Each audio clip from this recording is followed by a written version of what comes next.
Asa Noturna, volume 4, edição 116, parte 3 do arco A Queda de Grayson, ainda sem tradução literal no Brasil, então vamos começar.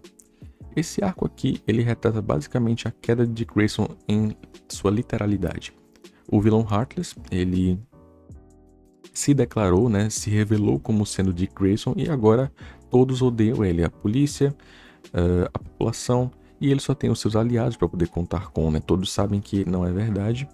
E agora o Dick tem que se virar sozinho para poder retomar a sua carreira de herói, já que o mesmo foi ferido com o gás do medo misturado ali com algumas outras toxinas e perdeu a sua capacidade de fazer acrobacias, né? Já que o medo que ele sente agora de altura é muito maior do que tudo que ele já viu.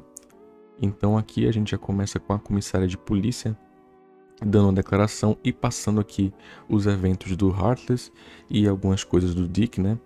Ele sendo, porque ele já foi um bilionário, um milionário graças à fortuna do Alfred, e agora tudo se volta contra ele, né?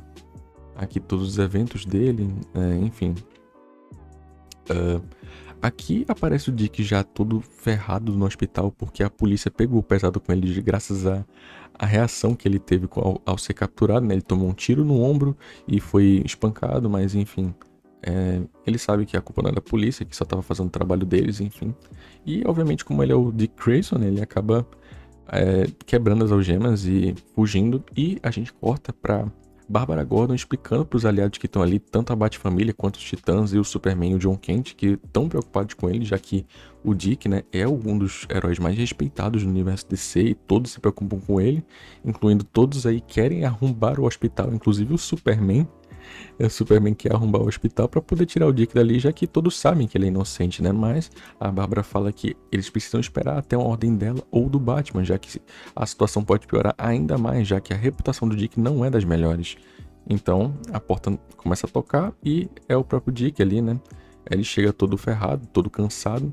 A Bárbara fica surpresa, dá um abraço nele, faz o carinho na Hayley, né, a cadelinha dele, e aí a Bárbara vê que ele tá com o ombro ferrado, né, e aí se oferece pra ajudar e tal, e enquanto ela cura, ela faz esse curativo nele, eles começam a conversar e ele toca no assunto da jornalista que foi morta pelo Heartless e pergunta sobre a família e tal, porque querendo ou não, ele se sente culpado por isso, óbvio, como toda síndrome de super-herói sente culpa carrega a culpa do mundo nos ombros, né?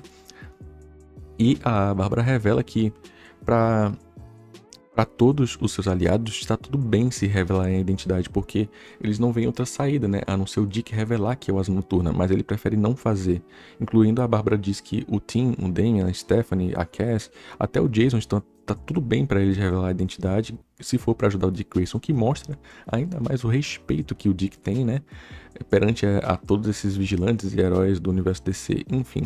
O Dick, ele fala que não, prefere manter a identidade secreta dele e procurar outra saída. O Dick fala que precisa sair numa jornada, né? Numa jornada sozinho para poder resolver umas questões internas dele, justamente como esse medo que foi desenvolvido pela toxina. E a Bárbara se oferece para ir com ele nessa jornada. Ele fala que não, que prefere fazer sozinho e que tem a ver com um certo homem morto, tanto que rola essa cara de espanto aí da Bárbara, e depois ela pede para que ele, já que ele quer ir sozinho, pelo menos leve a Hayley, né, que ela seria uma ótima companheira.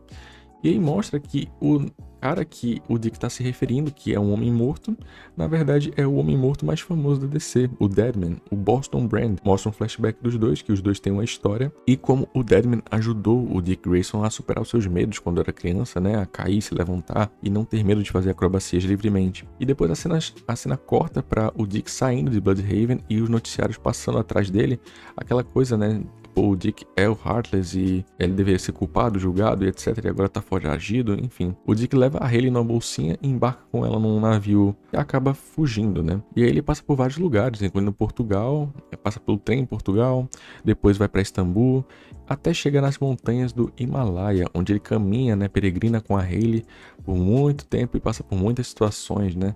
Desde o verão quente até um inverno ferrado e passa por avalanches e dormem numa barraquinha e caminham ainda mais alto na montanha. E o Dick, enquanto isso, ele vai pensando sobre como ele poderia só simplesmente pedir ajuda do Bruce e chegar onde ele quer de um jeito muito mais fácil, mas ele prefere não fazer isso porque essa é a forma dele lidar consigo mesmo e ficar imerso nos seus pensamentos, por assim dizer. E nada melhor, né? E depois é revelado que Ananda Parbat é o local onde Dick precisava ir, já que é justamente o local onde o Boston Brand se encontra. O Boston Brand, ele voltou dos mortos, mas não literalmente, já que ele continua morto, mas depois ele morreu de novo na saga Night Terrors, né? Nos Terrores Noturnos, que ainda não foi lançada no Brasil porque é muito recente. E aí, eles têm uma conversa aí muito amigável, já que, enfim, se conhece há muito tempo. E depois corta pro Heartless dizendo num telão pra Bloodhaven que ele não vai deixar essa cidade em paz, né? E inclusive ele enfatiza isso, dizendo que ele é o Dick, né? Vocês me conhecem por outro nome, Dick Grayson. Então, ele só quer causar mais caos ainda. E enquanto isso, a prefeita, né, a irmã do Dick assistindo, a polícia de Bloodhaven assistindo, os titãs, todos eles assistindo e não podendo fazer nada. Porque senão acaba revelando a própria identidade, coisa que o Dick não quer, né? E eles têm que respeitar isso. E depois corta pra uma conversa da Bárbara e do Bruce, né, do Batman lá, dizendo que o Dick, ele fez muita coisa por ele e que tá na hora dele fazer uma coisa pelo Dick. E já que o Dick assumiu o manto, né, de Batman uma vez, por que não o Bruce fazer o mesmo, né? Não seria nada mais justo. E mostra que Bloodhaven precisa do seu Asa Noturna. E aí, no caso, é essa fala dita pelo Bruce Wayne, enquanto ele tá vestido de Asa Noturna. Um Asa Noturna muito maior, gigantesco, né? Não vai fazer muitas acrobacias, mas enfim. É isso, galera. Espero que vocês tenham gostado dessa edição aqui de Asa Noturna. Eu fiquei bem surpreso quando eu vi o Bruce Wayne vestido de Asa Noturna. Me pegou muito isso aqui, eu não sei o que pensar sobre. Então é isso, deixa aí nos comentários o que vocês acharam disso. Falou!